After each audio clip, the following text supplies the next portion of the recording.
UP के हरदोई में एक शख्स ने जमीन के अंदर अपने 2 मंजिला और 11 कमरों का महल तैयार कर दिया है। हरदोई के इस शख्स ने अपने हाथों से मिट्टी को काट कर लगभग 12 वर्षों में इस महल को तैयार किया है और अभी भी बनाने का प्रयास कर रहे हैं। हरदोई के इरफान और पप्पू बाबा ने अपने गांव के ही एक ऊंचे मिट्टी के टीले को खोदकर उसके अंदर 2 मंजिला महल खड़ा कर दिया। इस महल के अंदर 11 कमरे, एक मस्जिद और कई सीढ़ियां, साथ ही गैलरी और बैठने के लिए बैठक भी बना डाली। वह बताते हैं कि उन्होंने इसे वर्ष 2011 में बनाना शुरू किया था। तब से अब तक वह लगातार इसे बनाने में लगे हैं। इस गुफा के अंदर बने महल में जाने पर आपको वहां पर पुराने समय की नक्काशी भी इस महल की दीवारों और छत पर देखने को मिलेगी, जिसे इरफान ने अपने हाथों से और खुरपे की मदद से तराश कर बनाया है। हरदोई के इरफान और पप्पू बाबा अपना पूरा समय इसी गुफा के अंदर बने महल में बिताते हैं, जिसे उन्होंने अपने हाथों से खुरपे की मदद से बनाया है। वह दिन और रात हर वक्त यहीं रहते हैं, सोते भी इसी के अंदर ही हैं, बस जाते हैं तो केवल अपने घर खाना खाने के लिए। इरफान और पप्पू बाबा, जो कि वर्ष 2010 तक एक आम इंसान की तरह अपनी जिंदगी जी रहे थे, मगर इनके पिता के निधन के बाद इन्होंने अपने क्षेत्र के एक चुनाव में प्रतिभाग किया था, जिसमें इन्हें निराशा हाथ लगी थी। पप्पू बाबा ने शादी नहीं की है। इनके घर पर इनकी मां और बाकी के सदस्य आज भी घर में ही रहते हैं, मगर यह वर्ष 2011 से फकीरी के जीवन में कदम रखते हैं और बस्ती को छोड़कर एक निर्जन स्थान पर मिट्टी के टीले के अंदर गुफा बनाने में जुट गए और उसे एक महल के रूप में तैयार कर दिया। इरफान और पप्पू बाबा ने अपनी गुफा के बाहर पड़ी बंजर जमीन को फावड़े से बराबर कर उसे खेती योग्य बना दिया है।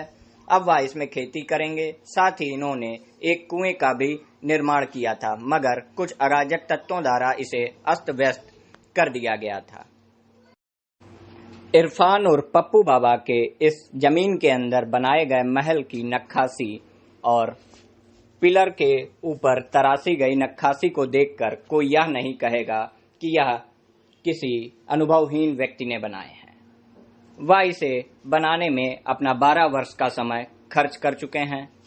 साथ ही यह अब आगे का जीवन भी इसी के अंदर बिताएंगे। मुझे पप्पू बाबा कहते हैं। कुछ नहीं, कुल मिला के मैं एक बात मानता हूँ कि सबसे पहले हर इंसान को एक मकान की ज़रूरत है। सबसे पहले तो ये माने कि मैंने एक अपना मकान बनाया जहाँ पर मैं बैठ सकूँ और अपने मेहमान मेरे बैठ सकें।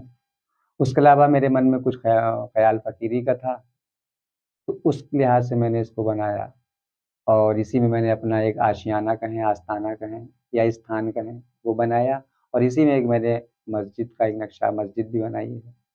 बाकी ये मेरे बाप दादे की ज़मीन थी, पुरानी बेकार ही समझ ले पड़ी हुई थी, तो आगे मैंने खेत की एक जगह बनाई है और उसी में मैंने ये अपना नीचे से 2 मंजिल मकान बनाया है। ये चूंकि एक मिट्टी का काफी ऊंचा टीला है, उसके अंदर आपने ये कितने मंजिला बना रखा है और कितने कमरे हैं? इसमें कमरे कहें या छोटे छोटे स्टोर के, हाँ लगभग 11-12 हैं, मस्जिद को छोड़ के 11-10-11 हैं। कब बाकी से कब से बनाना स्टार्ट किया था? 2011 से तैयारी करी थी और अभी भी कुछ ना कुछ थोड़ा बहुत बनाते रहते हैं।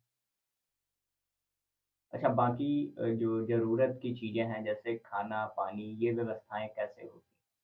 खाना पानी बाकी तो परिवार है, माँ है, भाई बहन है, शादी नहीं करे, पापा का इंतकाल हो गया। घर पे खाना भी खा लेते हैं। बाकी कुछ लोग ऐसे भी आते हैं जो बाबा से पूछते हैं कि बाबा आप क्या खर्चा करते हो, क्या खाते हो, तो अपने नजराने में उन्हें जो भी 10-20-50 दे दिए तो वो मैं खुशी समझता हूँ उनकी। अच्छा, कह सकते हैं कि आप केवल खाना खाने के लिए अपने घर जाते हैं, बाकी पूरा समय हाँ आप यही। यहीं बिताते हैं। हाँ। अच्छा, नॉर्मल क्या होता है कि लोग अपने बढ़िया मकानों को टाइल्स पत्थर लगा के उसमें रहते हैं, लेकिन आप एक ये जमीन के अंदर ऐसा आपने बना के गुफा बनाई हो, उसमें ये सब रहने लगे, क्यों? देखिए कुछ हर इंसान चाहता है कुछ अलग हो और हमारी भी कुछ शुरू से सोच रही, लेकिन मैं नहीं कामयाब हुआ। अल्लाह चाहता था कि जब मेरे रास्ते आओगे तो मैं कुछ दूंगा ऐसा जो काबिल तारीफ होगा। मैं तो मानता हूँ कि उसकी देन है, बाकी मेरी कोई ताकत नहीं। और क्या है ये वक्त पे मालूम होगा। अभी तो किस तरह से आपने बनाया? 2011 में किया था आपने ये बनाना, और अभी तक आप बना रहे हैं कैसे? क्या मशीन का इस्तेमाल कर रहे हैं या कैसे? सिर्फ फड़वा खुरपी कस्सी बस। अच्छा, नक्काशी भी आपने इसमें तैयार कर रखी। ये मतलब जिस तरह से आपने बनाया ये एक महल टाइप का है, तो कहाँ से ये चीजें, कहाँ से आपको सीखने को मिली या कैसे आपने बनाई? मैंने किसी से नहीं सीखा, जो मेरे दिल में आया वो मैंने, और मैं उस पर भरोसा करता हूँ, सबके लिए उससे दुआ करता हूँ और मालिक पूरी भी करता है। पूरा नाम क्या है आपका? वैसे तो पप्पू बाबा कहते हैं, नाम इरफान अहमद है।